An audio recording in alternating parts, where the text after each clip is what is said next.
கிருஷ்ணகிரி மாவட்டம் ஹோசூர் அருகே மேம்பால பணிகள் நடந்து வரக்கூடிய சாலை தடுப்பில் கனரக லாரி மோதிய விபத்தால் சுமார் 5 கிலோமீட்டர் தூரத்திற்கு வாகனங்கள் அணிவகுத்து நின்று கடும் நெரிசலானது அங்கு ஏற்பட்டிருக்கிறது.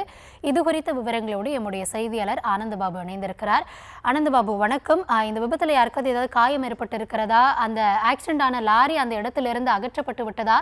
இன்னும் எவ்வளவு நேரமாகும் இந்த போக்குவரத்து நெரிசலானது சரி செய்யப்பட? வணக்கம் கௌதமி. ஒசூர் அடுத்த கோபசந்திரம் என்னும் இடத்தில் சென்னை பெங்களூரு தேசிய நெடுஞ்சாலையில் மேம்பாலம் கட்டுமான பணிகள் கடந்த ஓராண்டிற்கு மேலாக நடைபெற்று வருகிறது.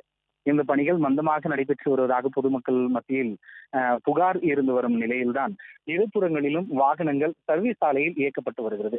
அப்படி செல்லக்கூடிய வாகனங்கள் ஒசூர் பகுதியில் இருந்து இறக்கமான பகுதியில் இந்த மேம்பாலம் கட்டும் பணிகள் நடைபெற்று வருவதால் வாகனங்கள் வேகமாக வருவதும் அந்த பகுதியில் விபத்துக்குள்ளாவதும் என தொடர் கதையாக வருகிறது.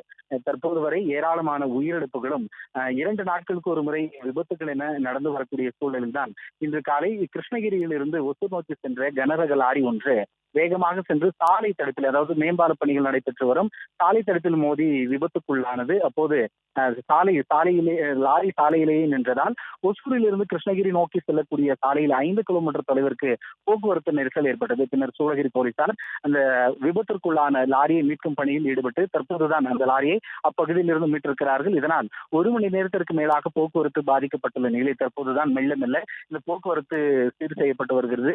மேம்பாலம் கட்டுப்பணிகள் இன்னும் மந்தமான நிலையில் நடைபெற்று வருவதால் இந்த விபத்துகளை தடுப்பதற்கு ஒரே வழியாக இந்த மேம்பால பணிகளை விரைந்து முடித்திட வேண்டும் என்கிற கோரிக்கை எழுந்து வருகிறது. கௌதமி,